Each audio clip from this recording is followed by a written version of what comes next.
viewers from across America and around the world. I'm your host, Zen Garcia. This is Momentary Zen here on Revolution Radio, and I thank all of you for taking the time to join us in live broadcast. I'm honored to have as guests with me but this evening both Jessica Arellanes and Dr. Stephen Pidgeon. Jessica, are you there? I'm here. Hi. Okay, excellent. Can you tell people about your radio program and your websites, any contact information you'd like to share, and when people can go to listen and catch your show as well? For sure. I have a YouTube broadcast under the title Crossing Over, the name Crossing Over, which is derived from the Hebrew word ivrit, which means to cross over. And we just kind of started up. Dr. Pidgeon is my co-host. And we have a show on Thursday nights. I think it's 5 p.m. Pacific time on Thursdays. Then we have a really cool show on Fridays called The Good Report, and that broadcasts 3 p.m. Pacific time. And yeah, that's pretty much it. We talk a lot about a lot. Yeah, a lot of stuff. Awesome. Awesome. Very cool. And Dr. Pidgeon, if you would share your information, sir. Who are you and what do you know? Dr. Pidgeon? I can't hear a thing. I can't hear a thing. I'm completely blocked out from being able to hear a thing. It's his. I think it's his ears, his headset. We might need him to disconnect from the web stream. I can hear. You can hear us? Can you hear Zen though? Let's see. I hear you, Jessica. There I hear Zen. Can you hear me? Yeah, there we go. Yeah. All right, great. All right, wonderful. All right, Dr. P, if you would, can you share your contact information and also Sepharnet and everything else that you would like to share with the listening audience? You bet. Thanks, Zen. This is Dr. Pidgeon. I'm coming from Sephar Publishing Group, from our studios in an undisclosed location. So undisclosed, I don't even know where it is. I mean, I'm lost in a jungle of Sephar Publishing Group. Yeah. But yeah, you can contact us at sephar.net, CEPHER.net, and you can reach me at Stephen@sephar.net, and then just contact me and ask me, crazy questions, and I'll see if I can come up with an answer. Awesome. And we do appreciate all the work that you bring forth, both of you. And I do want to remind the listening audience that in March 27th through 29th, Dr. Pidgeon, myself, and others, my son Justin James Garcia, Dr. Joy Jeffries Pugh, Stephen and Yana Ben Noon, Rob Skiba, Nathan Reynolds, and Gary Wayne will all be attending the Sacred Word Revealed Conference, and that's at sacredwordrevealed.com.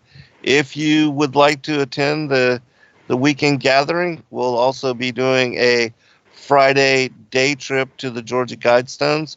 And so if you're interested, please do check out the website and contact Joy and let us know. And we look forward to meeting and engaging all of you in conversation and possibly sharing meal and dialogue and laughter and memory. And so thank all of you who will be attending.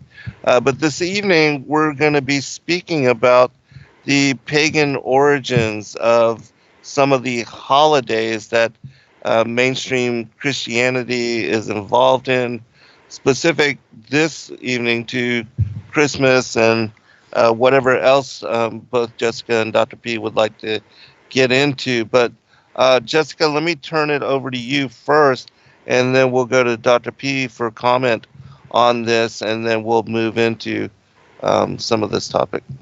Absolutely. I was sort of hoping, I'm not sure, first and foremost, that if I muted Studio B, I accidentally muted something over here and it says Studio B, so I'm not sure if it's... You're good. Oh, good, okay. That's only for those that are listening live. You're in the live stream, so you're good. All right, sounds good. Yeah. So I had wanted to put together a Christmas special. I thought it was important, and for a very long time, crossing over from the tradition of religion Justin says we're good. So crossing over from the traditions of religion, coming out of a Pentecostal church, I thought, wow, one of the hardest things that I had to do was to let go of some of the social norms, some of the traditions that were associated and connected to my faith, and Christmas and Easter being two of those elements. And so it was really challenging, especially with my family. You know, my family, the pressure, you have this pressure, this internal and external pressure from society as well as your family. So I have a degree in Christian counseling, and I've studied psychology.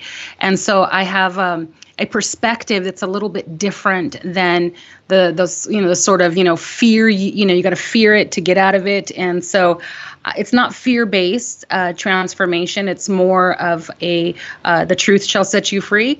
And I think that the more we become aware of what is truth versus tradition, the more empowered we are to make decisions that lead to life. And we know that Yahuwah is life. Yeah. Amen. Yes, Dr. P. Well, the tradition of Christmas, I think, is a very interesting one. One thing that goes unreported in this country, and it's a very important thing, is that for many people, Christmas, the holiday season, is a horrible time of the year. It's not a glorious time of the year. It's not a wonderful time of the year. It's a horrible time of the year. It's replete. I mean, the suicides go up. People are depressed, and they find themselves, at a point where they can't deal with who they are. And the holidays remind them of their failures, whether it's a crashing family or a destroyed marriage or whatever it may be. But Christmas tends to bring that home. The holidays tend to bring that home. And nobody wants to talk about that. And of course, the expectation, where I think we're going to get into a little bit of this tonight, because Jessica has got some stuff on the psychology of this, but the expectation is unending, right? It's like there's not enough Christmas gifts that you should buy. You need to buy more. I mean, I don't care how much you spent. Did you get your wife the new Mercedes-Benz this year? Yeah. Did she get you a Rolex? I mean, there's questions. There's always more money that you could have spent that you didn't spend that makes you something less than the person who did spend it. And so, you have this great kind of expectation that is consumerism in the United States that puts a great deal of pressure on people who aren't there and they fall through the cracks. Now, that's one aspect of it. Another aspect of it is that we get this reason for the season language that comes from all kinds of party goers. Oh, it's the reason for the season. This is the reason for the season. But it isn't the reason for the season, and it never was. And in fact, the true reason for the season, and this is what we get into this big war between the idea of saying Merry Christmas or saying Happy Holy Days, and that somehow it's very important for us to abandon the Happy Holy Day moniker and adopt only the Merry Christ Mass moniker. And there's a reason for that. And I'm going to point that out as we get into this tonight. I'm going to demonstrate why this entire feast is the celebration of Germanic, i.e. Roman control over this country. And the obligations to perform under this particular ceremony are conspicuously Roman. And so what does that mean for us as a people? That means that we still have the leather tied around our neck. We're still leashed to the Vatican. And we'll see how that plays out here as we get into this. Yeah, absolutely. And I think this is a very important study. Comments? Especially for... Can you hear me, Dr. P? Okay, all right. I guess I'll continue. No, Dr. P. Zen is saying that it's a very important topic. Oh, I'm sorry. There we go. Yeah. Okay. I'm not sure why you're not able to hear me, Dr. P. But I was just saying that this is an important study for individuals. I believe, especially those that are starting to understand how it was that Christ fulfilled the Levitical feast days, and how it is that the Father's feast days point to the coming of the Son as the Passover lamb, and how it is through him that we have a forgiveness of sins, and that he redeemed us and rectified the fall. And that, again, the connection between the Old and the New Testament, even the Yod-Heh, Vav-Heh pointing to the Son, and then the Son, Yah's salvation, pointing to the Father, that we see that there is a special interconnectedness between the promise and the coming, the incarnation and the fulfillment, the prophetic fulfillment of Yahushua coming into flesh form, and that he indeed fulfilled the first 4 feasts, and with his second return will fulfill the following 3. Yeah, And beautifully so, said. yeah, so very important topic. And for those that, don't understand the significance of the Levitical feast days and their connection to the coming and the first and second incarnation of Christ, can you speak about that first, Dr. Pidgeon, and then we'll go to Jessica? Sure. Well, when we talk about the feast days and how they demonstrate the whole prophetic nature of it, and I've actually talked with many people who claim to be prophets who retain their position inside of, the God-Jesus paradigm.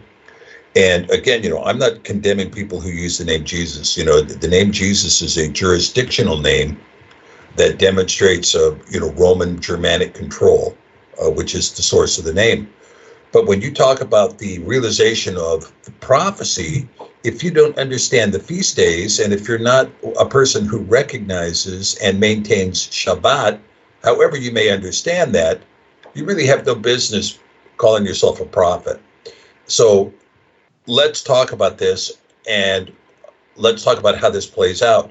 Because when you see in the opening feast, essentially you have a menorah of feasts, right? So you've got 7 candles, and on those 7 candles, the middle candle is called the Shamash, the servant light. But with those, you can see the 7 feasts that are given to us in Leviticus 23 or Vayikra 23, which you have the spring feast, which are, the Pesach or Passover, Matzah, the Feast of Unleavened Bread, and Bikur, first fruits. And all of those are kind of combined into a feast that some may call Passover or some may call unleavened bread. Then in the middle, you have this feast, Shavuot, or Pentecost, which celebrates 50 days after the first Sabbath. And then, of course, you have the final fall feasts, which is Yom Teruah, the Feast of Trumpets, Yom Kippur, the Feast of Atonement, and Sukkot, or the Feast of Tabernacles, which is an 8-day feast. Now, when we look at those feasts, what we see is Mashiach came and was the Passover lamb. And so he was prepared for death on the day of preparation, Pesach, and he died before the coming high Shabbat of Matzah. There we go. Here we go. And so we can see a very, very good descriptive right there. And so he was, when we talk about a little leaven, leavening the whole lump, we're talking about sin. And so he was the sinless man. He represents the unleavened bread, the sinless bread.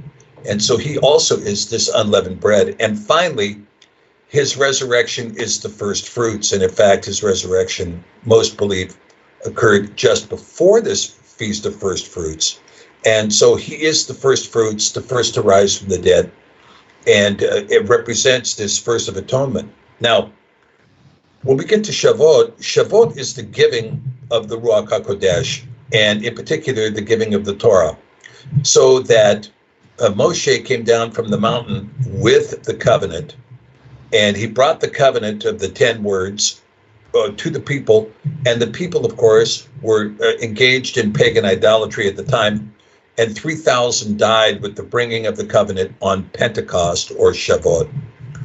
However, in the upper room, following the resurrection of Mashiach and his ascending into the heavens, we see again on Shavuot or Pentecost, the giving of the Ruach HaKodesh like tongues of fire, which brought to us the Torah into our hearts, minds, and souls. In other words, the renewed covenant, the Brit Hadashah, was enacted with the Ruach HaKodesh, pouring it into our heart, minds, and souls. Okay, now we come to the fall feast. Now the fall feasts I think were given to us. We still have a wee bit of realization in Mashiach. Why? Because John, the Gospel of John, or Yochanan, tells us that in the beginning was the Word, and the Word was with Elohim, and the Word was Elohim. Elohim was with the Word in the beginning. And the Word was made flesh and tabernacled among us. Now, those are very key words, because the idea of the Logos, the Word of Elohim, manifesting itself in the flesh, it gives you an idea of this soul incarnation of Yahweh. And so it is my belief, and I think the record substantiates it, that he was in fact born on the first day of the Feast of Tabernacles. Now, if you go back and you look at the record, you'll see that John the Baptist was born exactly 6 months earlier. And if you go back and you look at the year of that birth, it was the year of the death of Herod the Great, because Herod the Great was apprised of his birth by the Magi, and then sent out the order to slaughter all the children in Bethlehem under 2 years of age. Well, that occurred in 4 BC, because he died in 4 BC following the lunar eclipse, according to Josephus Flavius, or Josephus as we refer to him. And that particular year, there were 2 lunar eclipses, both of which were blood moon eclipses.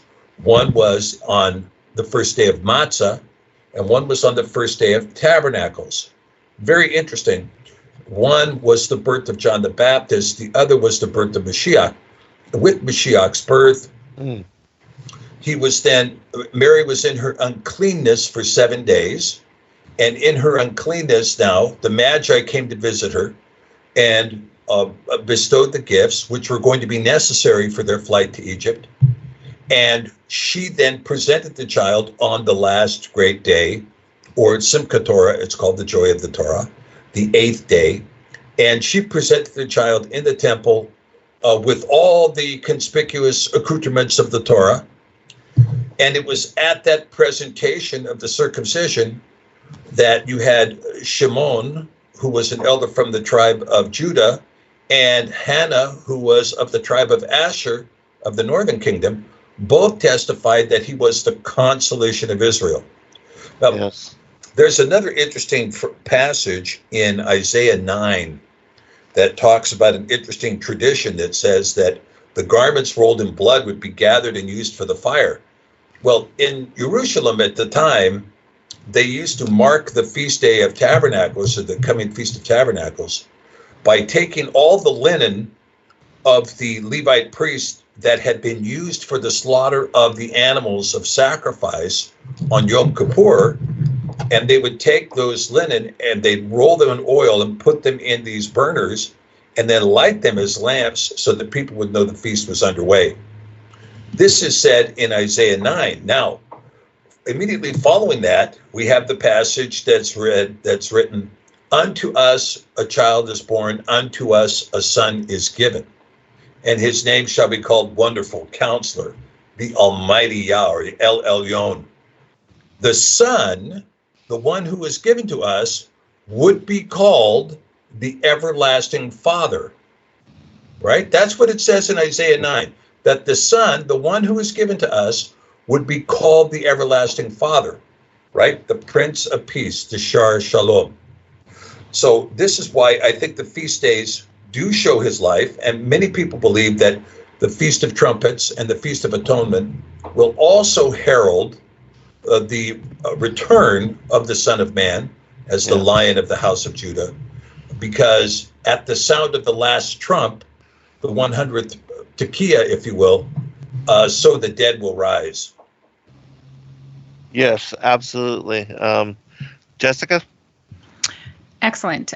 So we're talking specifically about the differentiation or the difference between Yahuwah's feast and those traditions that have been sort of bombarded and have been coupled in with our culture, right? So we're talking about whether they be pagan or not. We're talking about traditions that we have somewhat assumed to be connected to our faith, right? Christmas being one of them. I was really hoping Dr. Pidgeon would discuss sort of like the history of Christmas before I got into the psychology of Christmas. Sure, I can give you a quick background on that too. Can you? Because I do want to talk about how it impedes upon the soul. And we'll go into the psychology if you don't mind, Zen. Oh, yeah, certainly. Go ahead, Dr. B.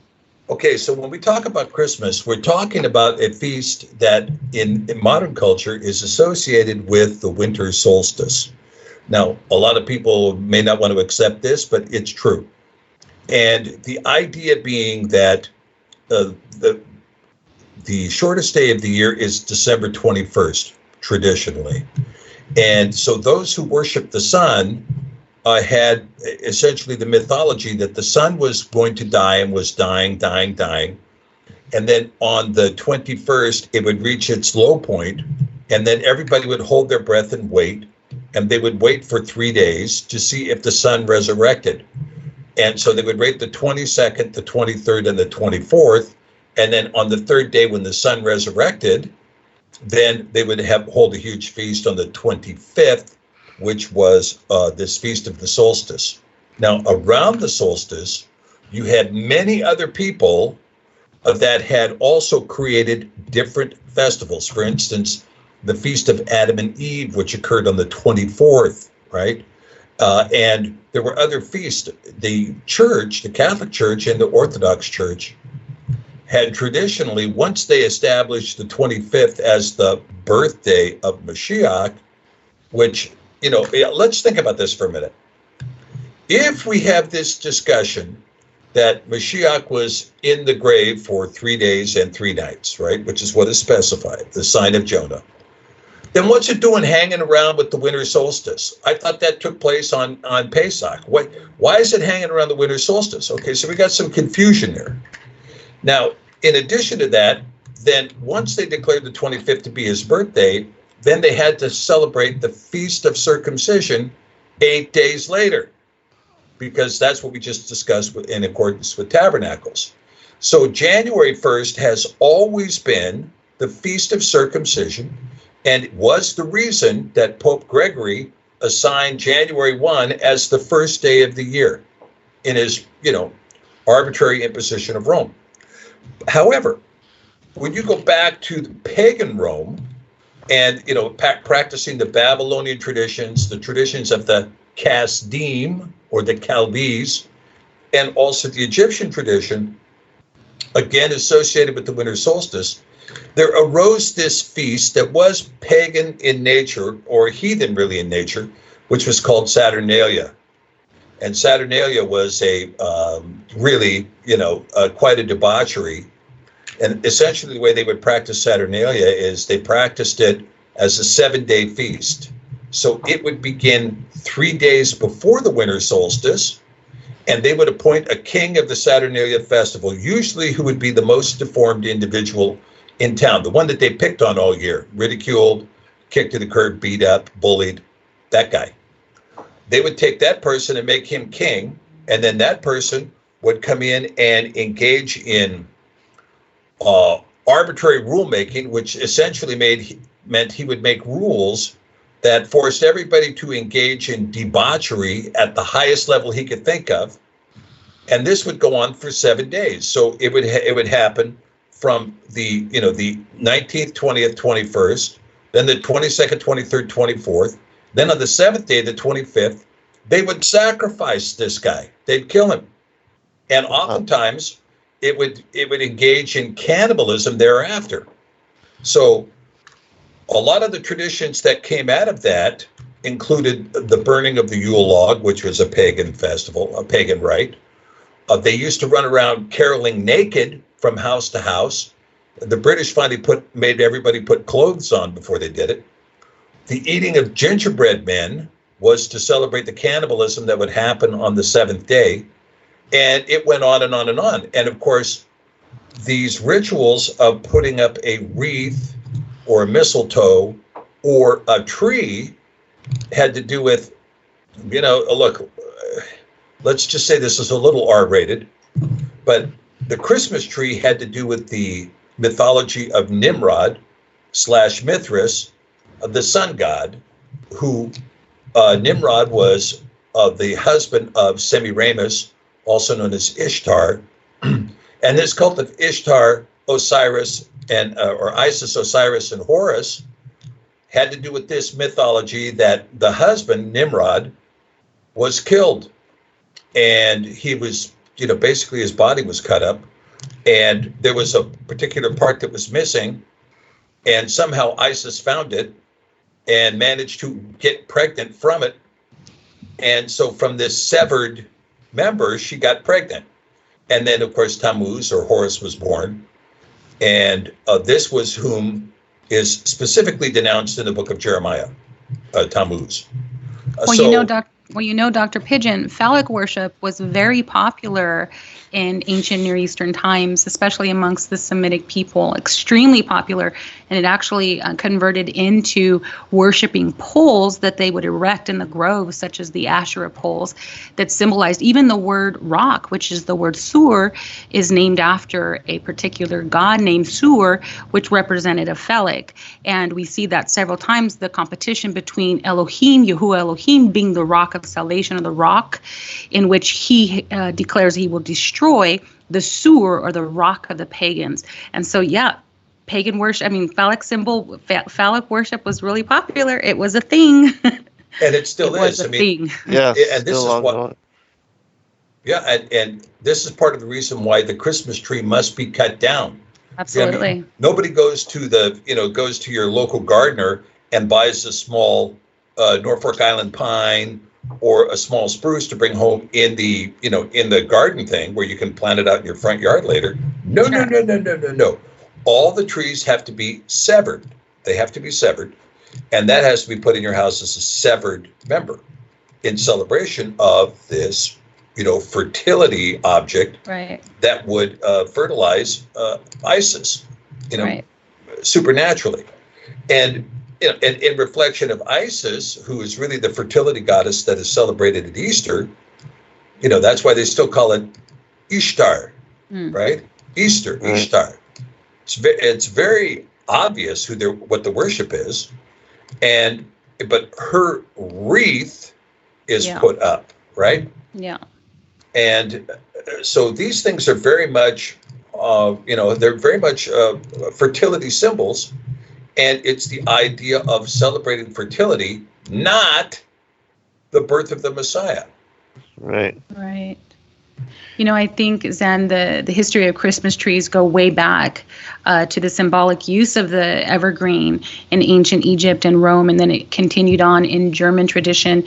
It was called the candlelit Christmas tree, and it was brought to America in the 1800s.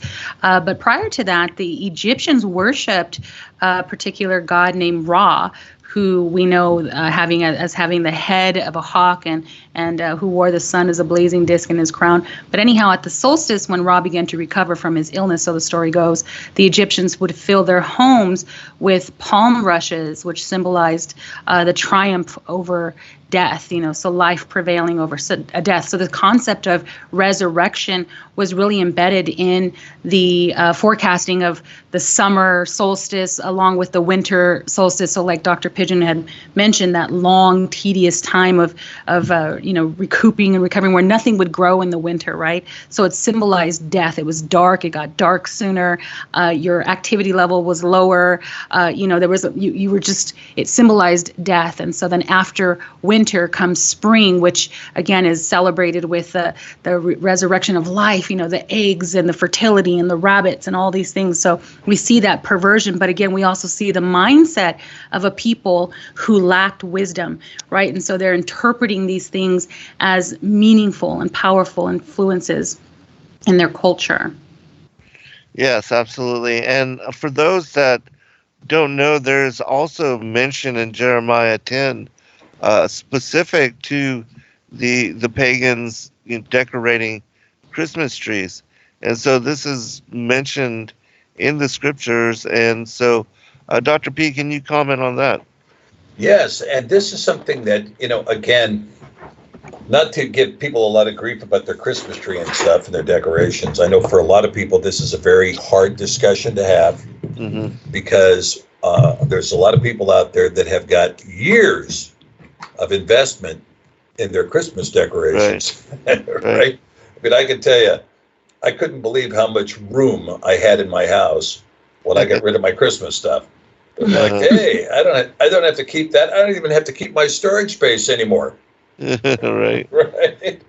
So let's see if we can get into that passage in Jeremiah 10, because a lot of people say, well, that's not what it means to me. Right. Right. That's or God knows my heart. Yeah, God knows my heart. And so it means something else to me, right? And it says, okay, so this is in Jeremiah 10, and this begins in verse 2. Thus says Yahweh, learn not the way of the heathen.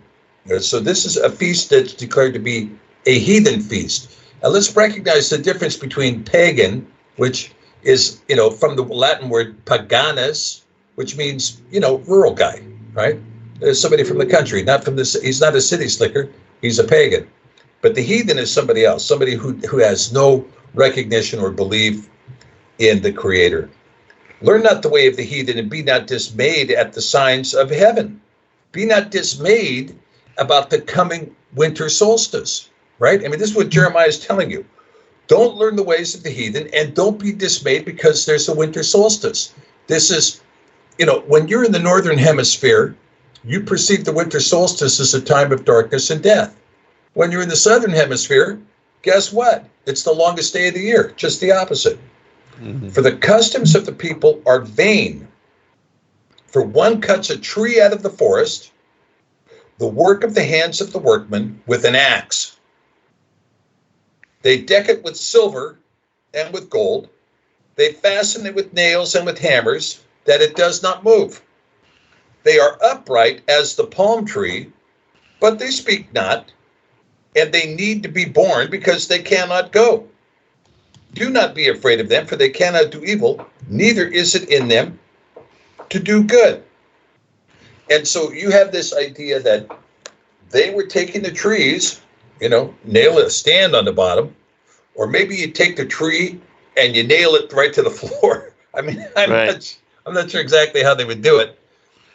But, you nail it down and then you deck it with silver and gold, which is the way of the heathen. Why is it the way of the heathen? Because they feared the winter solstice. And so as a consequence, you're told, don't do this. Don't be dismayed by the coming solstice. And don't practice this business of decking the tree. Now, when we get to the tree, we had a show about this, Zen. Jessica and I did a show on the Holy Roman Empire. And I thought that was a very good show, Jessica. But I got to tell you, when we talk about the Roman Empire, this Christmas tree that we see now dominating Western culture was given to us by none other than Martin Luther. Now, I've heard people talk about Savati Svi and the Jacobin Frankists, right? And so they say, well, these guys were all, lawless people who were teaching the abundance of grace by committing sin. But so was Martin Luther, okay? So you can't sit here and point the finger and say, oh, those radical Kabbalists over there, these followers of Savati Tzvi were a bunch of sinners, when so were the Lutherans. And there was, for 20 years, Martin Luther taught the doctrine that, shall we sin that grace might abound? And the answer for him was yes. And he wrote on this, that it was good to commit rape and murder and anything else you wanted to do, because then you could have something to repent from and grace would abound. So yes.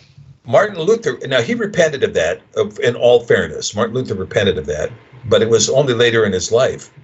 And his influence was, he was the first one to put candles on a tree. All right.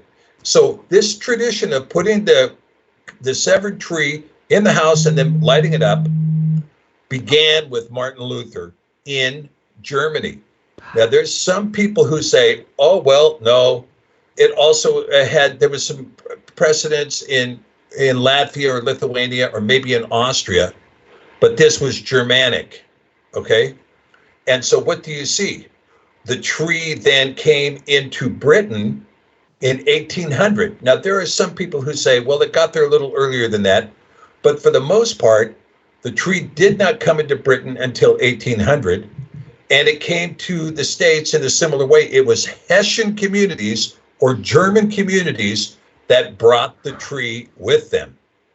So when we talked about this before, when we were talking about the Roman Empire, we talked about how the political and military arm of Rome is no longer Italy or Latin, it's German, and it has been since Charlemagne in 800 AD. Fascinating. Well, yeah, I want to stay focused. However, I just, gentlemen, we just received news. This is breaking news. Forgive me, Zen, but it seems that President Trump has been impeached. They voted for impeachment? They did. Well, They did. we wish you a Merry Christmas. Wow. Third president in the U.S. history to be impeached. Sorry for that, but that's obviously breaking news, and you heard it here on Zen Garcia's channel, Right. huh? Woo, Dr. P. Well, you know, Wow. the impeachment, I'll tell you, and this impeachment, listen, let's talk about it. It's not off topic. There he goes. There he goes. And I'll tell you why it's not off topic, okay? The reason it's not off topic is because President Trump is being impeached because he has pulled away from Roman German control. Yeah.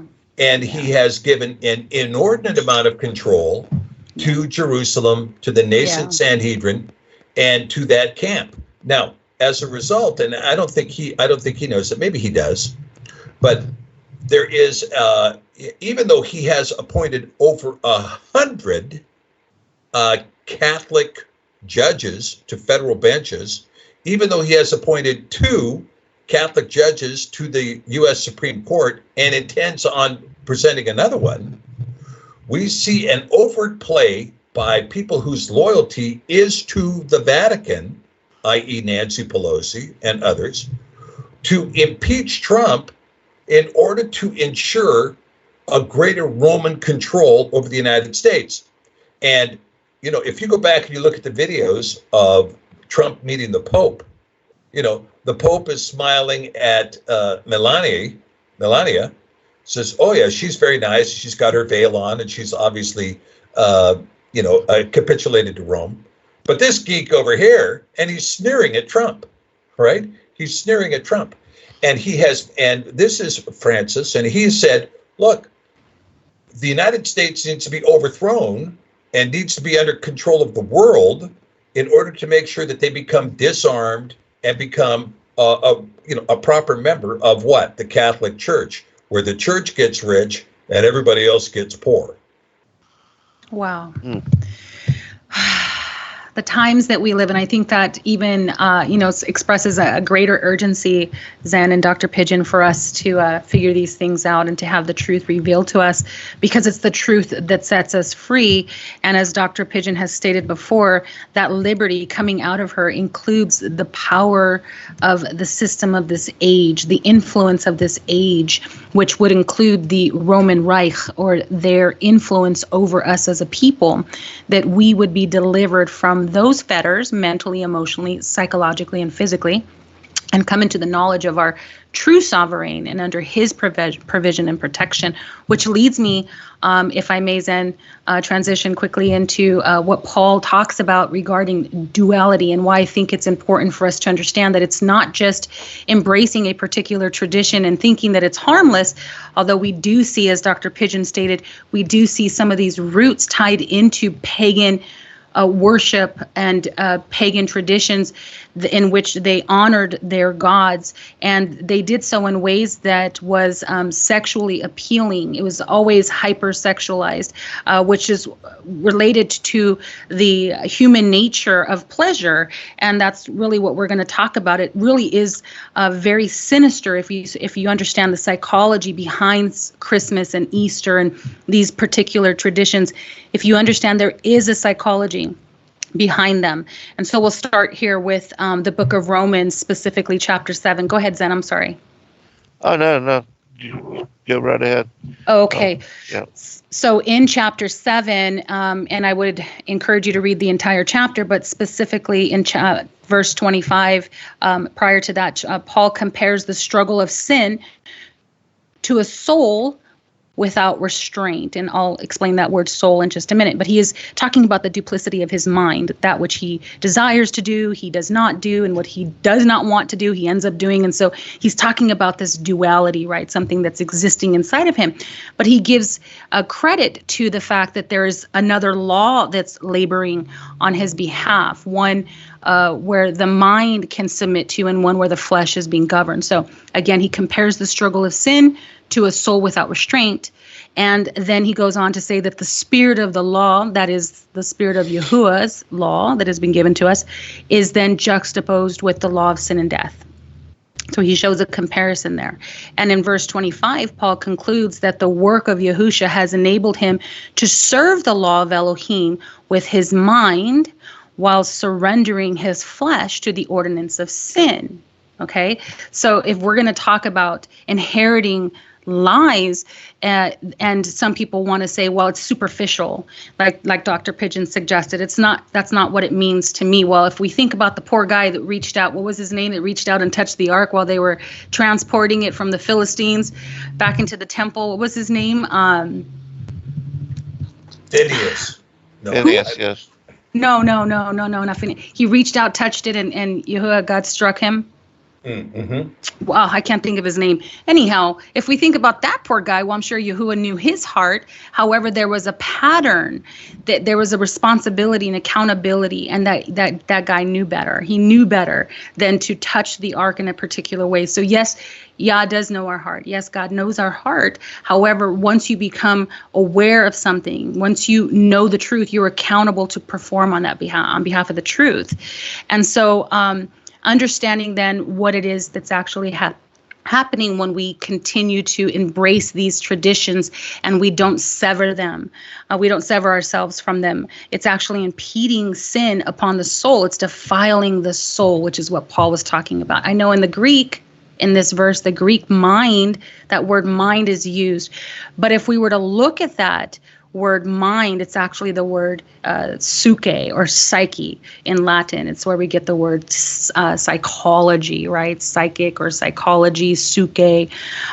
So in the Hebrew, we find this word equivalent to the word nephesh, or also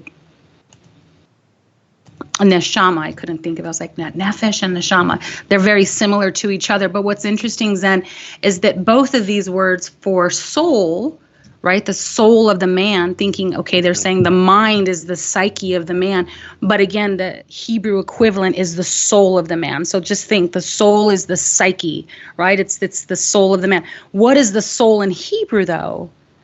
The soul, if we were to look at this word nephesh, is the source of life, but specifically the mind, the intellect, the seat of reasoning, and it is considered to be the vital force of humanity, even associated with the fire of the man, right? That which burns deeply within. It's also defined as the appetite, because you would have a burning desire for something. So you can see how that relates. But if we were to look at Genesis, so in Genesis chapter 2, verse 7, Yahuwah Elohim, it says that he formed the man of the dust of the ground and breathed into his nostrils the breath of life. And then the man became a living soul. Then he became inspired by the breath of God. He became alive or animated. So it's in this place that a man is inspired to do something. This is where he has thoughts and emotions. This is where he reasons. And even more than that, Zen, this is the place where he conspires to do a thing. And it's out of that place that behavior is brought forth, or actions, right? So that's why the scripture tells us not to don't be just a hearer of the word, but also a doer of the word. It really reflects what is governing the mind of the individual. This is why obedience is the byproduct of the Ruach working inside of those of us who have been liberated by that truth. And so moving forward from that concept of psyche, understanding that the psychology of the enemy would be to control your behavior, right? To control your mind, this mind control, right? So it really is the enemy of this age, the powers of the air, right? The principalities of darkness that rule in the hearts of corrupt men to try to control the masses by manipulating their minds and thus producing behavior that is the antithesis to truth or works contrary to Yahuwah's, reflecting in rebellion, right? Does that make sense? Mm-hmm. So, it reminds me also of the whole theme of the fall of humanity. The tree pleasant to the eyes, a desire to make one wise, and then the whole battle between carnality and spirituality. That aspect of how we're supposed to, instead of siding and identifying with the flesh, we identify with Christ and the kingdom that is within us. That's what it means to be kingdom-minded, or to have the mind of Mashiach, right? And we know that we're transformed by renewing our mind, so this makes sense. But I just wanted to clarify that the translation of that word for psyche or suke is mind, but in the Hebrew it's nefesh or soul. Okay, so I think that's... Well, now let's take a look at that for a second, Jessica. Well, let's look at it, Dr. Key. It's the most wonderful time of the year. It's the most expensive time of the year, if you ask me. It's the most expensive time of the year. Yeah, I mean, you get this. I want to be able to get into this when we talk about this, Jessica. Let me get some of your reflection on some of this stuff, okay? When you take a song like that, right? It's the most wonderful time of the year. The advertisers break it out. And they just, they crank it up, turn it on, and it starts coming at you night and day. I don't know when they begin. Halloween Day, when they're done marketing Halloween, here comes the most wonderful time of the year. Here comes the most wonderful retail time of the year. Here comes the Macy's Day Parade, right? Right. Let's switch over and begin to think about conspicuous consumerism.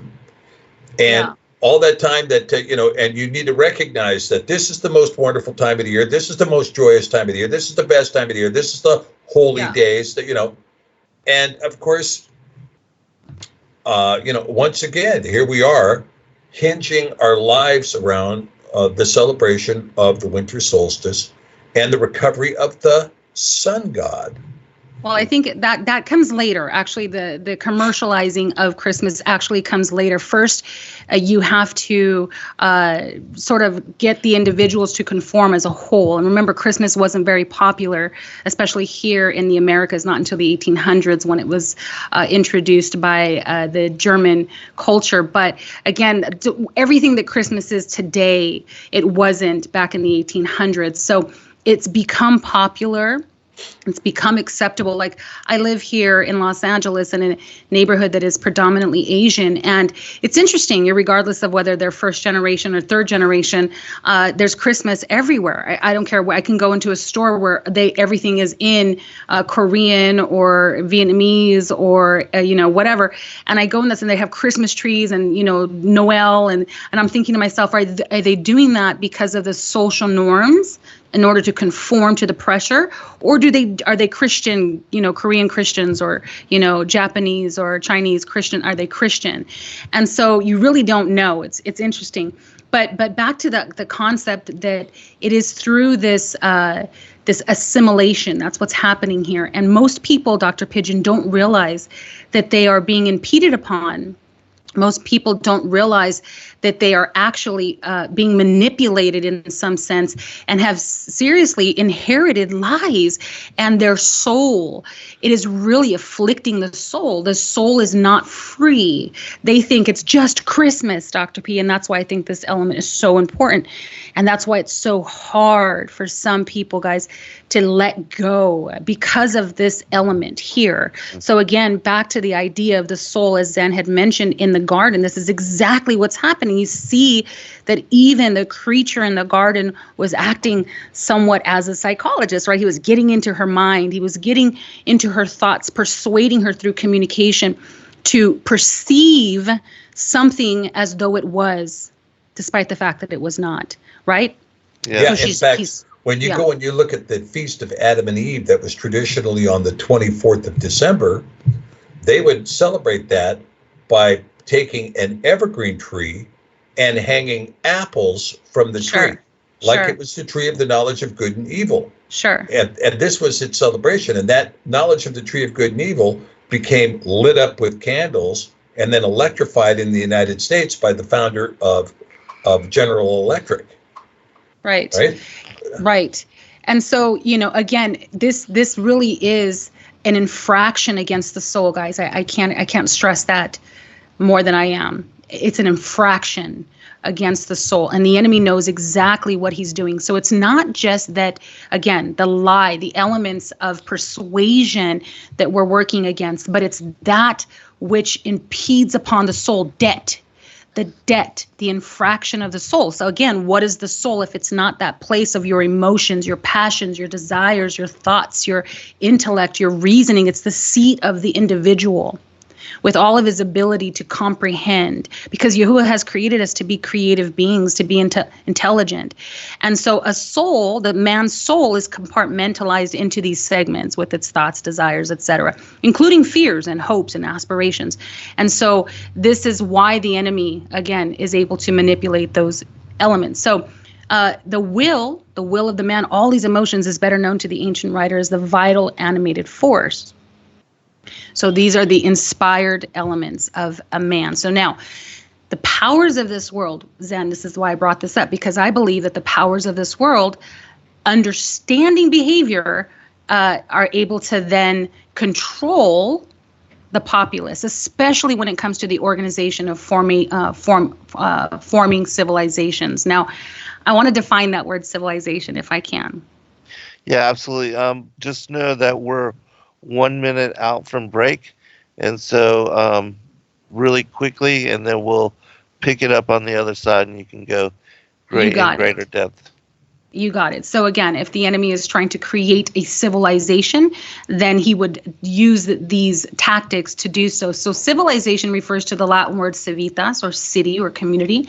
This is why the most basic definition of the word civilization is a society made up of cities or communities. But early in the development of the term, anthropologists and others used civilization and civilized society to differentiate between societies they found culturally superior and those they found culturally inferior, which they refer to as savage or barbaric. The term civilization was often applied in an ethnocentric way, with civilizations being considered morally good and culturally advanced, and other societies being morally wrong and backwards. Yeah, we see how they use that definition and distinction to, set up caste systems and absolutely. There you go. So you're on it. Honor and shame. We'll be right back, everyone, for second hour. You got it.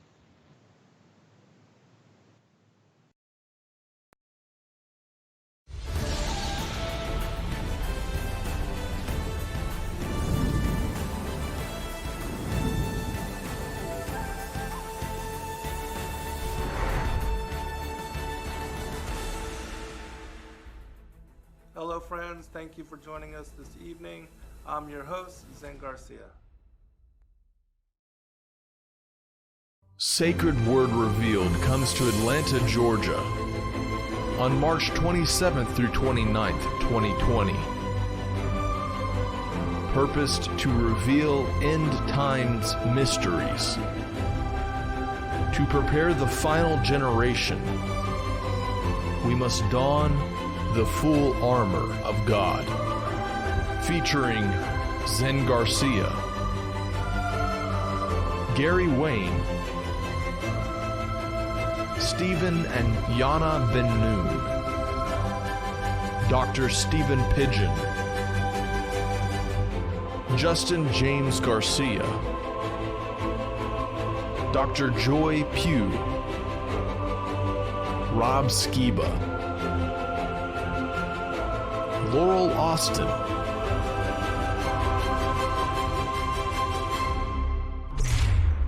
buy your tickets now at sacredwordrevealed.com.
Hello, friends. Thank you for joining us this evening.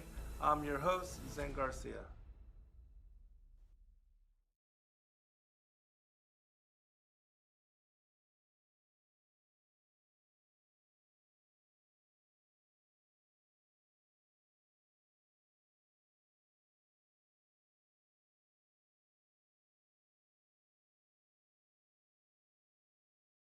Back for second hour, Wow.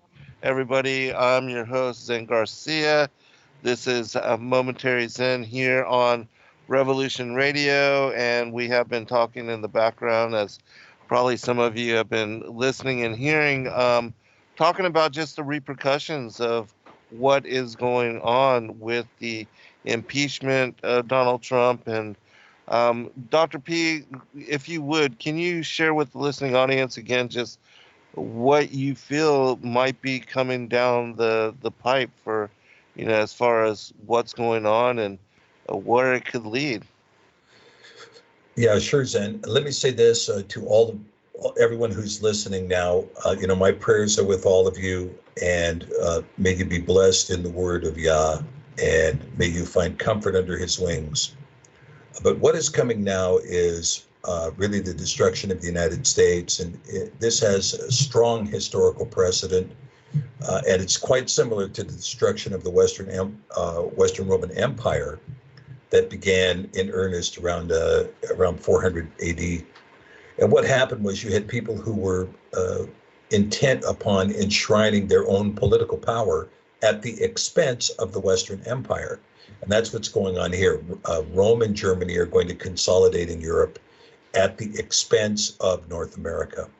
And we have been Rome because we have been insufficient. We have been Rome because we have failed to assert ourselves. We have been Rome because we haven't read our scriptures. We have been Rome because we haven't studied our history. We have been Rome because we haven't honored our mother and our father. We did not do what our parents taught us to do when they founded this country, and they said, be this way. When William Bradford set out the principles of the Mayflower Compact, we could have adhered to those, and we didn't, because we wanted to serve the flesh. And every year that went on, we served the flesh more and more and more. And we capitulated to the political authority of Rome, which is Germany. And we have become totally controlled by Germany, Rome, Rome, which is its political hand. Its political hand is operated by what used to be the Third Reich and is now the Fourth Reich.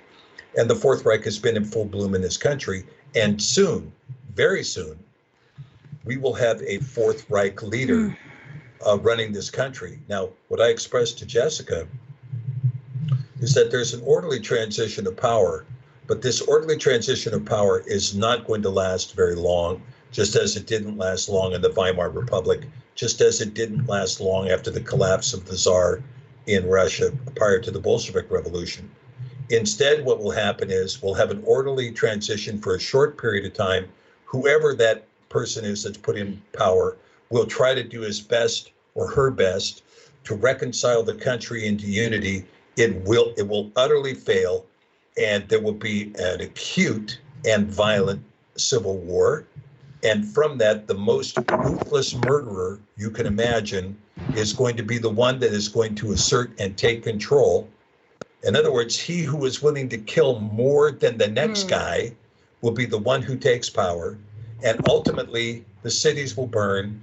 And my guess is somewhere between 70 and 140 million people are going to die in this country. It's going to be someone without compassion or tolerance. And, we talk about this often, Zen, on the Good Report. Dr. Pidgeon and I, we talk about the condition of this world. And again, leads us right back to our topic, which is why it's so important for us to come out of her. And it's not just making the decision to cut these things off, but really having it rooted out. You have to cut it, lay the axe to the root. You got to lay the axe to the root. And you got to cut it from the depths of your soul. You have to be conformed to the truth. The truth will liberate you, set you free, and transform you. It's the only way I think that we're going to be able to endure what's coming. If our minds are stayed on Him, if we're looking to the left and to the right, forget it. We're going to get a hook in our mouth, and we're doomed. And but guess what? A remnant means one or two. He just needs a few faithful people who are willing to endure the trials and tribulations and the testing, and who are willing to be refined by fire and persecution, and still, held fast to him. So I believe that there are many of us, not just a few. I think there's many of us who are willing to stand even in the face of adversity. So praise Yahuwah for his infinite mercy. We win, by the way. Oh, yeah. We absolutely. win. Yeah.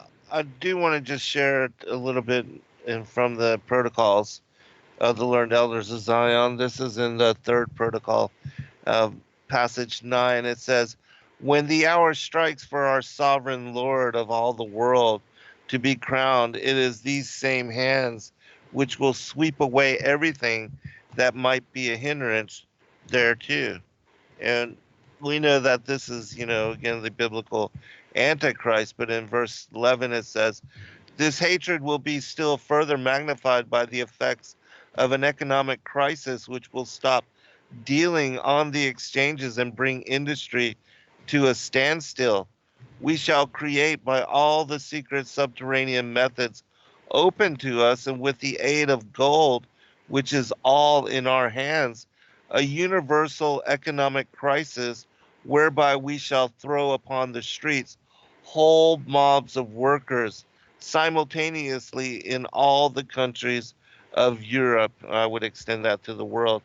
"These mobs will rush delightedly to shed the blood of those whom, in the simplicity of their ignorance, they have envied from their cradles, and whose property they will then be able to loot. Ours they will not touch, because the moment of attack will be known to us, and we shall take measures to protect our own." And so, again, this is from the protocols. It's been long in writing that this has been planned, the orchestration of the economic crisis, the fall of America. They're bringing us to our knees, and also standing up the communist, atheist powers of China and Russia. All that has been part of the process of, trying to weaken us as a nation in order to bring forth what will be the New World Order and world government as controlled by the elites and their, the whole thing of the divine right of kings and divine right to rule. Dr. P? Yeah, I think that's right, Zen. And I think when you talk about these families doing this, we can see as part of the protocol the imposition of Islam. And, there are literally hundreds of mosques going up in Canada and the United States and in Britain and all over Europe, as the Pope routinely tells Europeans just to embrace it. The Prime Minister of Austria tells the women in Austria to embrace being raped, because that's part of the new culture. That's the way it is. And so we have seen a capitulation really over to the darkest forces. And in the middle of this, I'm going to say this, I have been working diligently on trying to put together the formulation that would allow us to walk out of this death spiral, to walk out of this pact with death, to walk out of this suicide pact, which the Western countries have been in since World War II. And I can't imagine why this has happened. We should have done something as a result of the victory. And instead of doing the right thing as a result of the victory, we instead went down the path of perversion, decadence, and defilement until we have arrived at a completely demoralized nation. And so when we talk about the restoration of morality, the restoration of what we do, who we are, how we marry, how we bury, what we think, what we do culturally, this becomes the critical and most important question. And the average American says, my cultural values are based upon what TV tells me is the direction the fish swim up the wide stream. Therefore, if television embraces it, that's my morality. There is no question, there is no inquiry, there is no thought, there is no plan, there is no intellectualism. It's just This is what we do because this is what we do. And what we do and what we have done has led us down a path of no moral backbone, no moral fortitude, no spiritual strength, no intellectual conviction, and no integrity. We have no culture remaining. We don't know who we are as a people. And all we do is getting together in a room and bicker about who should be chief. And that's the whole plan. Everybody is their own God. Everybody is their own judge. Everybody is their own authority. There is no homogeneity within American culture today.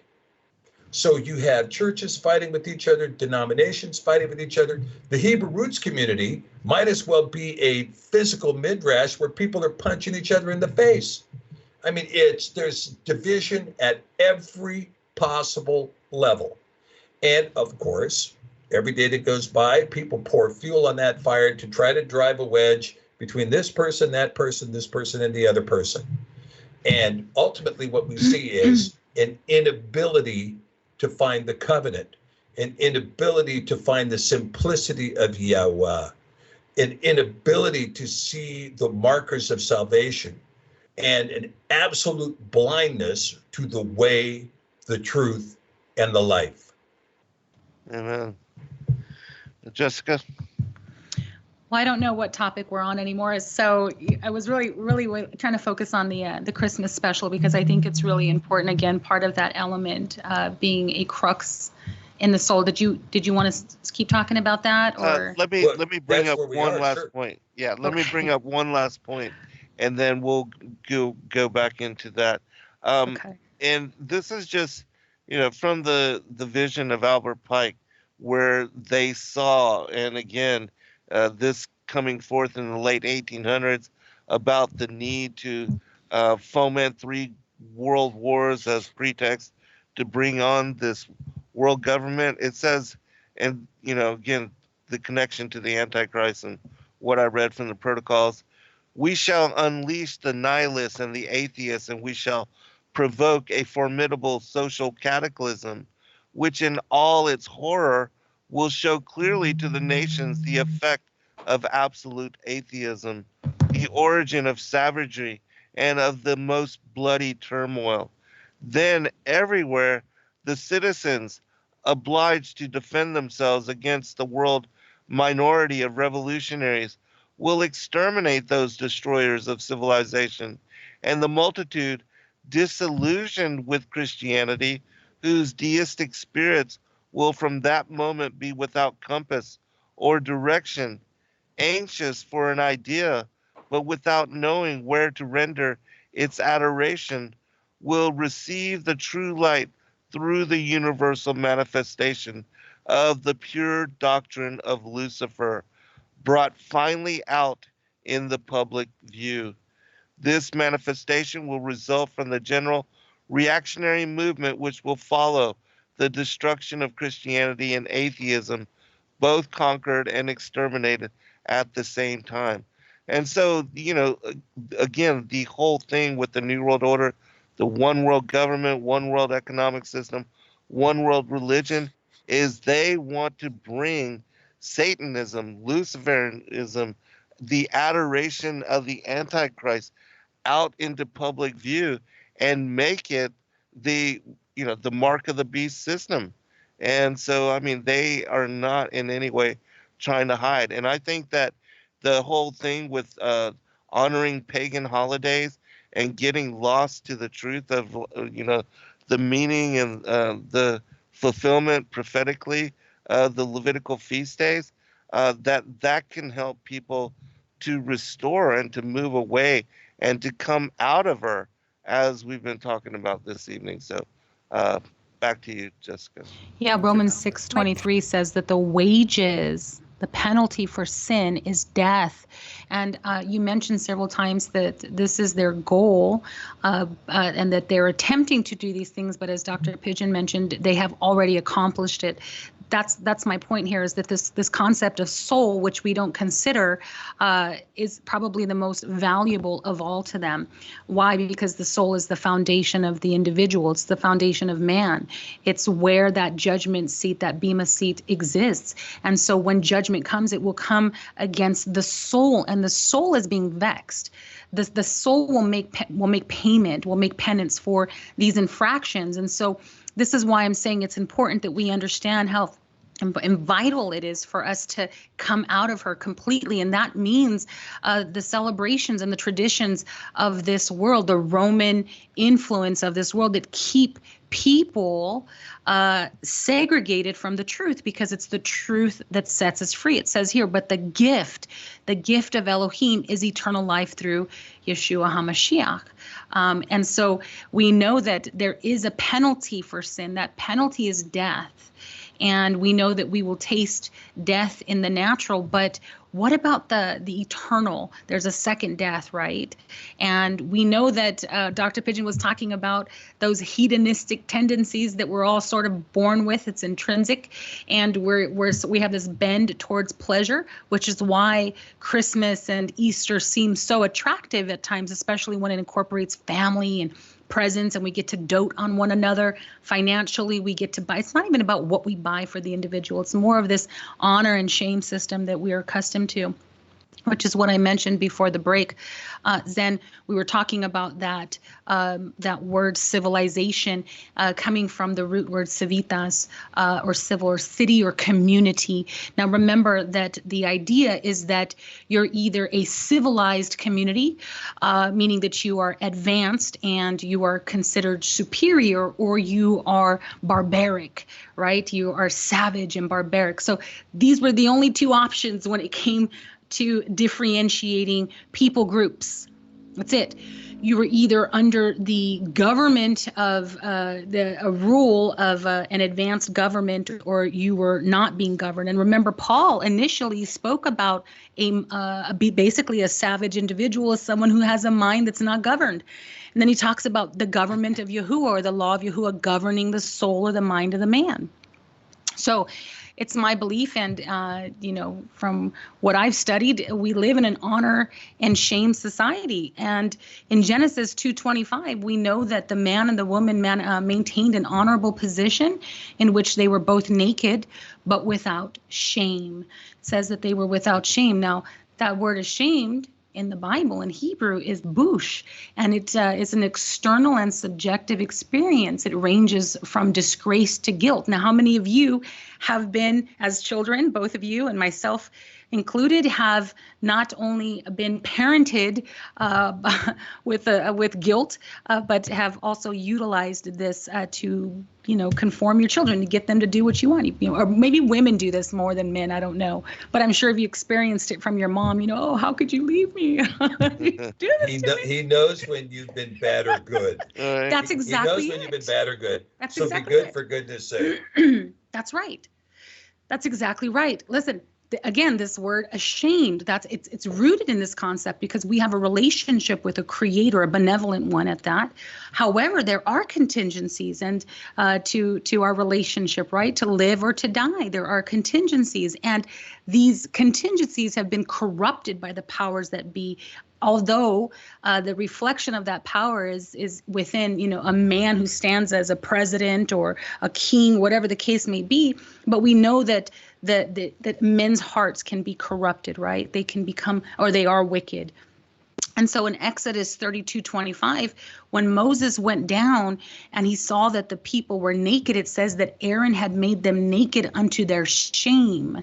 So we see then that there is a position we can hold that defiles the soul or brings shame upon us. This is what I'm talking about. It's not just about the traditions, the pagan traditions that we need to let go of, but it really is about coming to a place of repentance where we recognize that the soul has been disgraced. The soul has been put to shame. And Yahuwah is trying, I believe that the Creator is trying to get us to a place, guys, because, a place where we are free from these things, not because, he's offended by it. I'm sure he is, but not because he can't tolerate us, but simply because he wants us to hold a position of esteem, because Yahusha has promised that in the latter days we shall do greater works. Well, how can we do greater works when our soul has been fractured? When it's fractured, we're like a broken cistern. Let's talk about that for just a minute, Jessica, because I think when we talk about this Christmas expectation, let's get into it a little bit. I used to be involved in this Christmas expectation. All right, let's don't make any bones about that. But, this whole hype of, well, I'm going to get that for you for Christmas, right? You're telling your kids, you don't get anything all year long. You get it for Christmas, right? Yeah. And then the idea of, going into debt for Christmas. Don't forget to max out your credit cards. Yeah. Even though right now the cumulative debt of Americans is the highest it's ever been, yet the pressure is on. Go into debt for Christmas and get this and get that and get the other thing. And the pressure all comes down to buying of this cumulative set of gifts. And I want to just say this too. For those of you who think the reason for the season is Mashiach, then I suggest you watch Christmas Vacation. Pull that out, get out the Chevy Chase and watch Christmas Vacation and recognize that there is not a single sacred thing anywhere in that movie. I mean, even to the point where they're going to pray over the food, they give the Pledge of Allegiance, right? But you have all the trappings. You have the tree and you have the lights and you have Santa outside and you have Frosty the Snowman and you have this, that, and the other, the Christmas bonus. The friends coming in, all of those things, none of it is sacred, not one aspect of it. And the expectation that is put on Americans to perform for this particular season, for this particular ritual, in this particular way, none of which is sacred. None of which is sacred. They're blinded again. It's the veiling, right? So the enemy, again, being a psychologist, understands this mode of conduct, this mode of behavior. He understands at least how the psyche, remember that word psyche, the soul, he understands how to entice the soul, how to veil the psyche or the id or the ego of man by appealing to his pleasure principle, by appealing to his hormones, by appealing to the feelings, by appealing. And how does he do this? This is so important. Well, that concept of good and bad, right and wrong, honor and shame, these are intrinsic motivators that either preserve or reform traditional norms.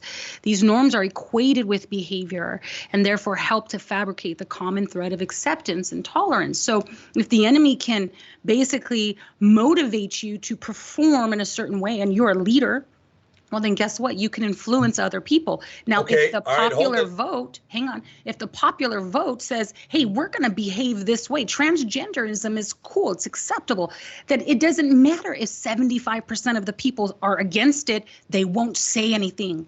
They won't do anything because the popular people have spoken. All right, now let's just take it right there for a second. Now, it's called social conformity.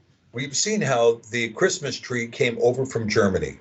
We've seen how the license to sin came over from Germany, from the mouth of Martin Luther, and that how German control came into the United Kingdom with William and Mary of Orange in 1689.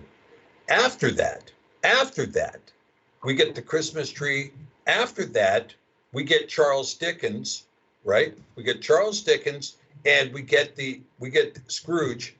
We get a different Scrooge every year, and the story's all the same.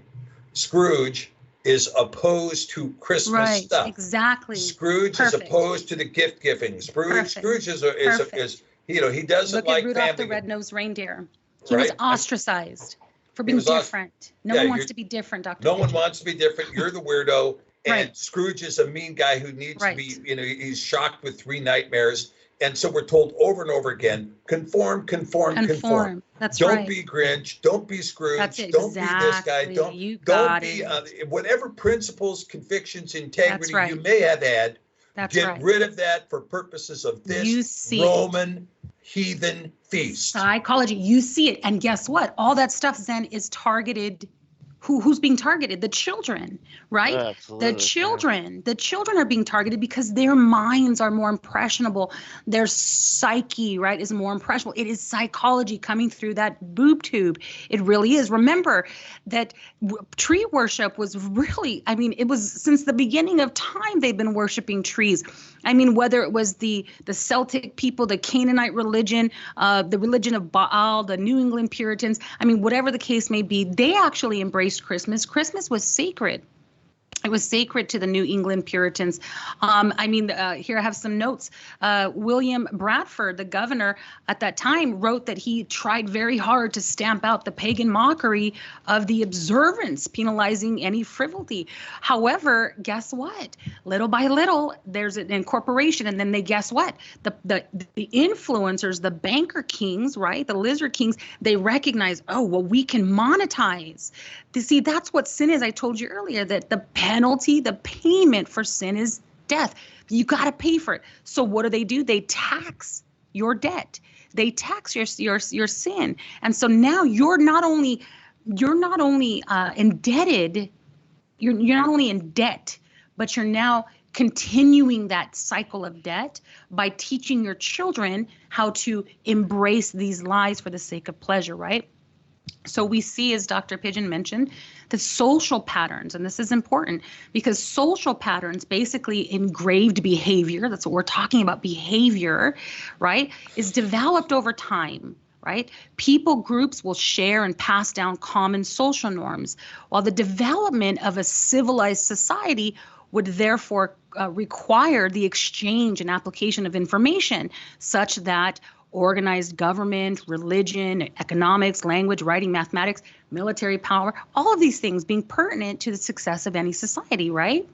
So these things are passed down. Now, for a society to consider it advanced, well, can we transfer information? How well can we do that? And to how many people? That's why the United States is considered the most advanced, because of its what? Communication skills, because of its ability to do what? To advertise, advertise. Right. We have some of the best advertising skills than all the third world countries, more impoverished. They cannot advertise. It's like word of mouth. But what do they care? Because like 20 people, that's not the majority. But here we have Hollywood. We have Hollywood, guys. That's what this is all about. So our society has advanced here in America because of our monetization and our advertising skills. Do you remember that movie and that show, Bewitched? Mm-hmm. Oh, sure. Remember, she was a witch, right? And her husband was what? He was an advertisement salesman, right? And I used to wonder why. There's something there. Think about it, right? The sorcery behind media, right? So we have, remember, there's always been, since like we can remember, there's always been a cultural tie between Europe and the Americas. And this is understandable because why? Well, that's the Europeans that colonized North America and South America between the 16th and 18th centuries, right? Well, it's that influence. Do you remember? I don't remember exactly when, but trees, again, weren't popular here. Christmas wasn't very popular. It was actually banned. It was illegal to practice Christmas here in America for a specific time until the Queen posted a picture, again through advertisement, posted a picture of her and her family standing next to a Christmas tree celebrating Christmas. Victoria. Yeah. That's right, Victoria, Queen Victoria, thank you. And it was right after, then America said, bravo, bravo. And this spread like wildfire. Everybody wanted to be like the Queen. You see, you have this social, nobody wants to be sent to the island of Patmos, man. No one wants to get exiled. No one wants to be excommunicated from the Hebrew roots community. Nobody wants to be shunned. This is the power of honor and shame. Okay. Again, Santa Claus has a list when you've been good, when you've been bad, right? You get gifts if you've been good. You get coal if you've been bad. You see that? And then you have the element of life that really entertains the adult's psyche, right? That you mix it in with Jesus Christ and his birth. And what they're celebrating is something that the pagans have celebrated since the beginning of time as well.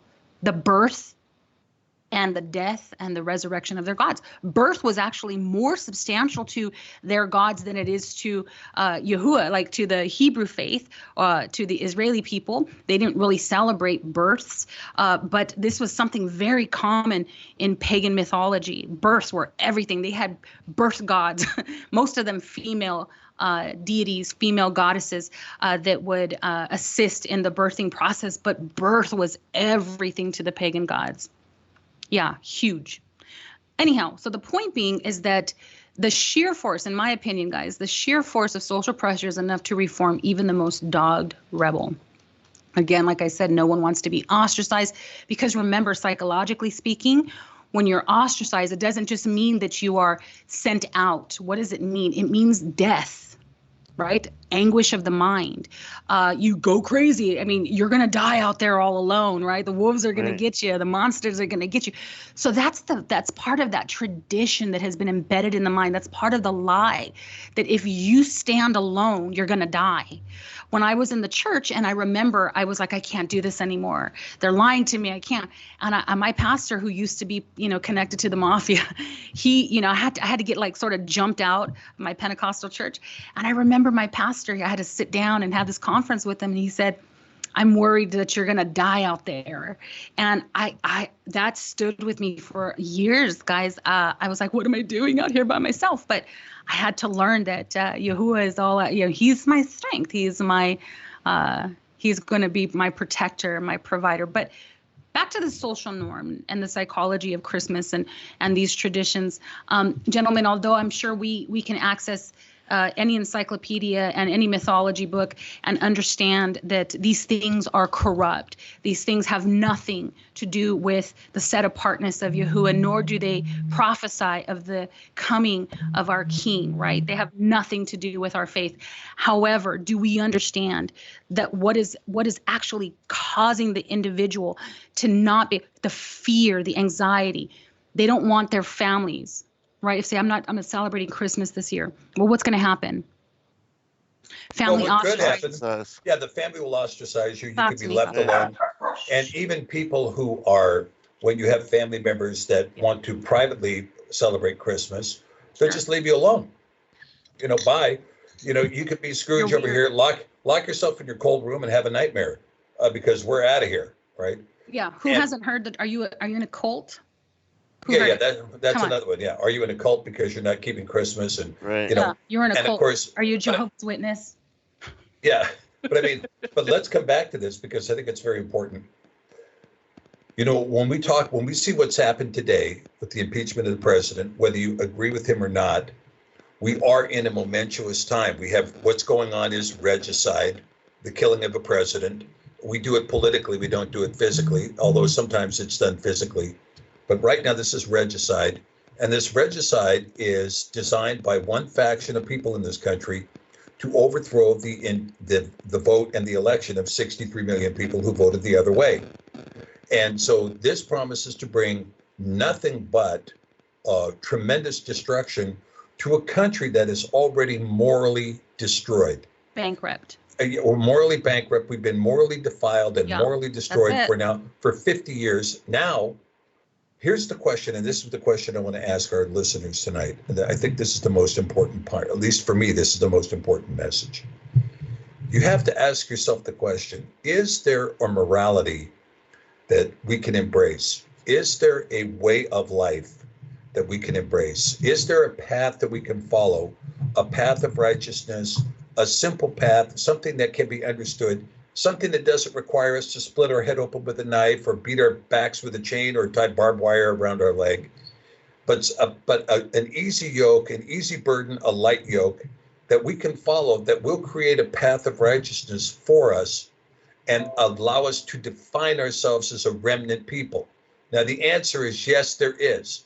There is a remnant path. There is a remnant path. And this is the path of salvation. And this is the path that is going to be the path out of the wilderness, whether or not you're caught in this coming tribulation that is coming to the United States, this ferocious fire that is coming to the United States. As it gets here, you may be asking yourself the question, what can I do to get on that path? And what I'm saying to you now is that and this is the path I took when I was dealing with Christmas. First, I needed to embrace the biblical methodology. That is to say, I had to understand the feast days. Paul talks about let no man judge you over meat and drink, over feast days, new moons, and Sabbaths. New moons and Sabbaths. And so what you're talking about here is there is a whole pattern of life. Rosh Chodesh, the new moon. Shabbat, maintaining the seventh day as a day of rest. The sabbatical year, the Jubilee year, and the feast days of Yah. And not just the feast days, but also the fasting days, the days of fasting and recognition. These things are all part of it too. And this rhythm of life is a rhythm of life. The calendar is a calendar of life because it's an agricultural calendar that teaches you when to plant, when to harvest, right? There is a time for every season, a time to plant, a time to harvest. This is what Solomon tells us. And when you sit here trapped in an arbitrary Roman calendar that begins in the middle of the night on an arbitrarily fixed day that has nothing to do with anything other than Rome's control, you are not on a pathway of life. You are instead capitulating to a group of political people who want power for the sake of power. What are you going to do to find your way out of that? Yes, and again, remember that compassion is required here, right? Go ahead, Zen. I know you. I'm sorry. I think I heard you interject. Well, no, I was just saying that absolutely, deception on so many levels, right. Holy days being replaced by these pagan holidays, and then again, when you don't look into the roots, then you're complicit to being involved in idolatry, whether unwittingly there it is or not, and so and even even to the point where you have Halloween being pushed and celebrated in mainstream churches, all for the kids. And we were talking about how Christmas and the gifts that even parents that come to know different and better, still they want to do it for their kids. The compromise to keep the traditions because it's all for the kids. And, it's part of that social pressure. Remember, children are more impressionable. Right. They're the ones that have to go to school. Mommy, I don't want to go to school. Everybody else is wearing a costume. Listen, I have my notes. I'm done here, but I think this is important. We have to understand what are some of those external changes that need to take place, as Dr. Pidgeon was saying. But here are some of the trappings that have been laid for us. And remember, it's our soul that is captured by the net. It's our soul that needs to be delivered and set free. And it's not just saying I repent, because remember, you're going to go through, this is how you go through it. When you understand what is actually hooking you, okay? Don't just do what you do because you're afraid of the consequences, but when you understand, when you're informed, then you're empowered. If I may, Zen, I'll just conclude with this. Yes, please. Okay, so these are the various modes, and you're going to see this, and you're going to see it in a lot of holidays, but let me just share some of these with you.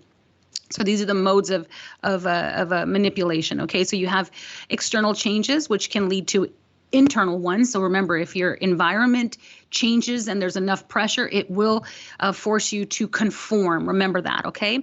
So popular consensus, that will transform attitudes and views, which is why we live in a society today where it's okay for a man to lop off his Christmas tree. External reinforcement, this includes incentive and reward. What you have here, and you can see this in many holidays, you have the increasing reward, which in psychology is called positive reinforcement, and then removing that is negative reinforcement. The same idea is captured in the idea that Santa provides gifts to those who are good and naughty, that whole behavior modification, okay? This concept comes from the idea that Yahuwah himself, again, offers similar options to those who obey and do not. Then you also have goal-directed behavior. What is the goal of the enemy? That's what we have to ask ourselves, which I believe is to provide a substitution. He himself being the anti-Mashiach, the substitution. In Romans 1:18-32, Paul describes this as a terrible exchange. Truth for lies, life for death, the worship of creation and the creature versus knowledge of the creator. Covert reinstatement. That's what's happening here, guys. This is a covert mental assault against the souls of men. There's a reinstatement here that teaches the person to generate and use pleasant images as a way to assist goal attainment. Now, guys, this is actual psychology. These are methods that psychologists use to help reform an individual or to transform behavior. And what do you think the enemy's doing? He's using covert reinstatement, such as pleasant imagery, to help you reach his goal. Hello, which is to bring us to the place where we are today, which was Dr. Pidgeon is saying is imminent and coming to a future near you. In conclusion, we have punishment. Now, listen, this is not often used. We don't, the enemy doesn't like to punish often because punishment can lead to rebellion. Okay, well, I'm not going to do that no more. And then you have something called avoidance. Now, this one's the most difficult for people when they are being whatever you want to call it, captured psychologically by the spirit of avoidance. When they avoid the problem, it's a paradox because the reward includes avoiding the fear of being isolated, ostracism, ridicule, whatever it may be. And then if you face it, then the punishment is that you're going to have to face that fear. You're going to know what your family's not going to come out. You're going to lose your children. They're going to, whatever the fears. But guess what? Perfect love casts out all fear. And finally, you have this extinction. So you got to remove those rewards, the pleasure, the lie that is attached to it, the pleasure that you think that you are gaining from maintaining your position. That has to be removed. Ultimately, it's got to stop. Remember in Matthew 15:10-11, external things do not corrupt us. It's the inner man who's corrupted and then brings about these corruptions. So change involves, again, in conclusion, change involves that we repent, that we have a renewed mind, and that we be transformed in our actions, right? So that's what I'm saying here. It's not just about saying to your family, I'm not doing Christmas this year, but it's about coming to that place where you recognize that you are going to pay a price for the idolatry, as Zen said, the infraction. There is a great cost. And if you are likened to a broken cistern, imagine if you can't stand in the face of your own family's opposition, how are you going to stand in the face of the tribulation and the opposition that's coming against us that, forget about it. You see what I'm saying? Mm-hmm. So, yeah, transforming a carnal mind to a more spiritual one. We need to be transformed, guys. Yeah, absolutely.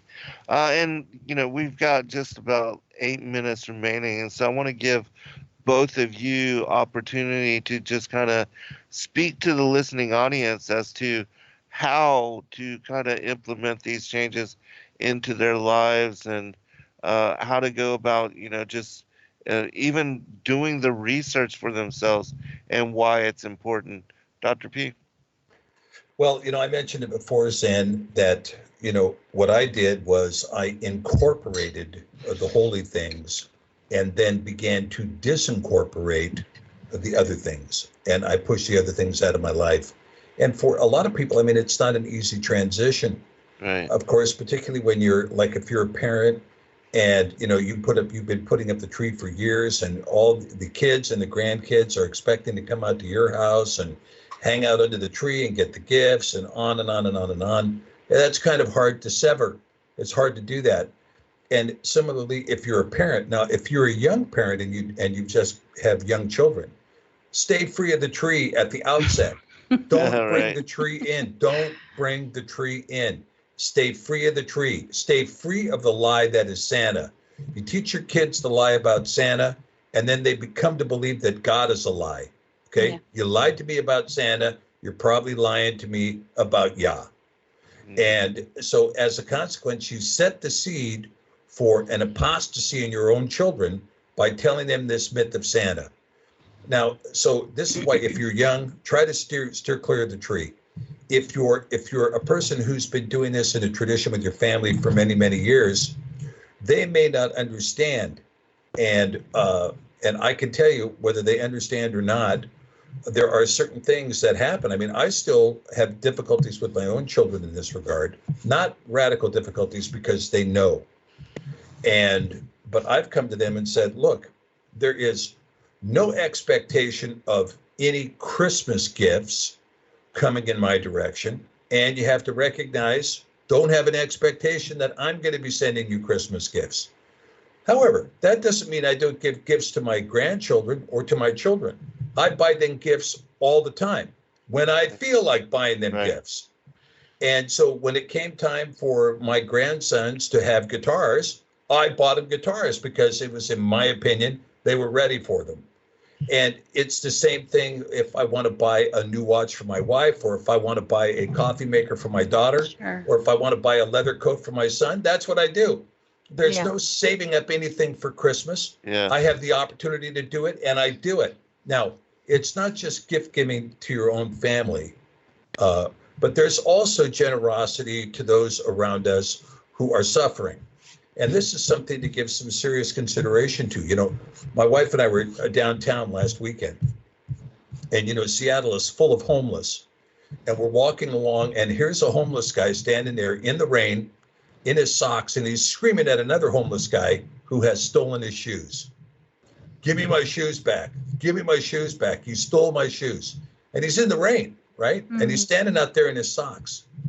And so finally, I walked by him and I just said, you know, I can't do this. I can't do it. So I went back to him and I said, come here. You need some socks and you need some shoes. And so I handed him the money. Go over there and buy some socks and shoes. Go get some, you know. Mm-hmm. And the thing is that there is something to be said for, and I'm not saying give to every beggar, because there's a billion beggars, right? Yeah. And many of them are professionals. You have to use discretion. But I'll tell you, there is a point where we have to look around at those around us. Yes. Okay? Yeah, fully. I agree. Jessica? All right. How long do we have? 6 minutes. Okay. I'll go through this really quick. I have a quote here from Paulison. Paulison states in biblical anthropology that the heart, the mind, the soul, basically what the conclusion we came to, has to do with man's relationship either to Elohim or to the nothingness of a false god. The gods of this world are vain shows that entertain the decaying flesh that maintain the void. That's so good. They maintain the void, guys. They keep you empty. Tillich believed that whatever concerns a man ultimately becomes good for God for him. So in my opinion, it's really what the battle is that Paul was talking about earlier, that duplicity is the self-centered, right? The soul-centered is the same as self-centered. The self-centered, egotistical, hedonistic, pleasure, seeking its soul versus the Yah-centered that finds true and genuine pleasure. Remember, the woman, she ate from the tree of the knowledge of good and evil because she thought it was pleasant to the eye. It entertained the idea of pleasure, but in fact brought forth death. You see, the penalty for sin is death. So ultimately, what you have to deal with is the mind, the soul. And the word tells us that we are to be transformed by the renewing of our mind, by the water and the washing of his word, so that we can come into the mind of Mashiach. In my opinion, in order to be set free, especially as a counselor who has dealt with many addictions, like Dr. Pidgeon said, incorporating change is also very effective. But more than anything, having a genuine relationship with the truth. And as the love grows, as that love grows inside of you, it will give you the boldness that you need to stand, to take a stand. And even if that stand is to take a stand sometimes against your own family, but you got to have that boldness. Yeah. Amen. To stand with truth and to stand with the Most High. That's right. And the truth of his word. Let me give you both a chance to share your website and your radio broadcasts and your contact information once more, and where people can go to find and support your work. Jessica? Again, you guys, you can find Dr. Pidgeon and I on Crossing Over on YouTube, Crossing Over with Jessica Arellanes, and Dr. Pidgeon usually presents on Thursdays at 5 p.m. Pacific, and then we have a show on Fridays called The Good Report that airs 3 p.m. Pacific time. And periodically, I do shows with interviews on Sundays. Matter of fact, I think we had you this Sunday, right? The Sunday that just passed. Yeah. Yeah, that was an excellent show, and I hope to have you on in the future. Yeah. Yeah, absolutely. It would be my pleasure. Dr. Pidgeon, yourself and the work and Sefer and everything else. Sure. Yeah, the work that we do is behind me here, the Et Sefer. And the Et Sefer is a comprehensive restoration of sacred scripture in the English language. And if you want to support our work, come and get a Sefer from us. I think you'll enjoy the book. You can also check out our library. We have a library of additional readings that are worth reviewing. And in addition, we also have the book available as an app. Now, we have been targeted, frankly, we've been targeted by Google and by YouTube.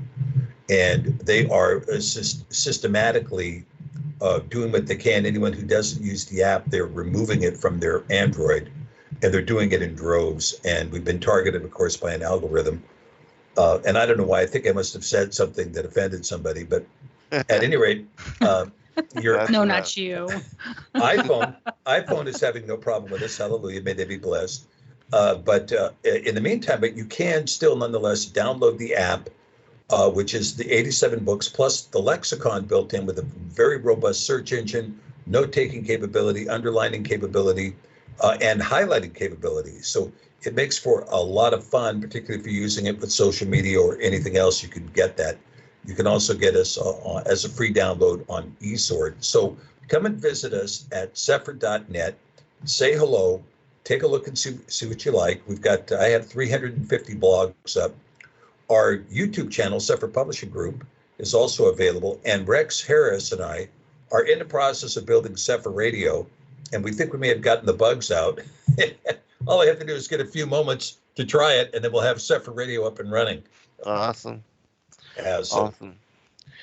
Any other translation projects in the works or coming forth? Yes.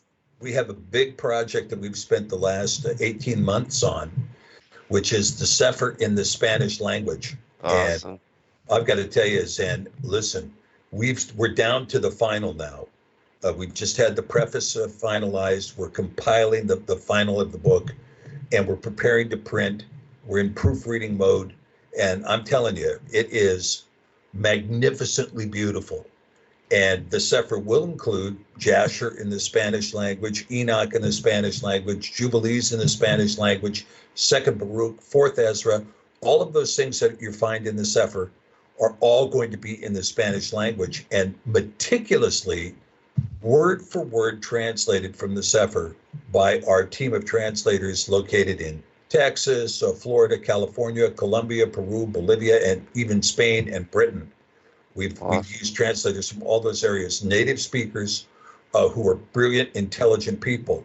And one of your good friends, Fernanda, is going to be taking over our Spanish social media. So you can look for Fernanda at Sefer.net, and she's going to be bringing a robust communication from Sefer Publishing Group to the Latino and Latina world. And may, bendiciones to mi amiga and mi amigos. Mm-hmm. Yes, be blessed in all things. And also one last thing I wanted to say about this particular show tonight. Don't forget to incorporate prayer into your life. Amen. Okay? And during this time of year, when you're worried about your family and so on and so forth, pray for your loved ones. Pray for your loved ones and pray for their understanding. And also pray for their blessing. And, that which you pray for will come back to you. Amen. Thank you both. I appreciate you. And thank you, listening audience, for tuning in. We will catch you next week. And also, don't forget, I'll be on later with Rob tonight, midnight to 2 a.m. So it's going to be a busy one for me. We'll talk to both of you soon. Thank you again for your willingness. Thank you, Sam. Thanks, Sam. Be blessed all. Good night. Bye. Shalom. Sacred Word Revealed comes to Atlanta, Georgia on March 27th through 29th, 2020. Purposed to reveal end times mysteries, to prepare the final generation, we must don the full armor of God. Featuring Zen Garcia, Gary Wayne, Stephen and Yana Ben Noon, Dr. Stephen Pidgeon, Justin James Garcia, Dr. Joy Pugh, Rob Skiba, Laurel Austin,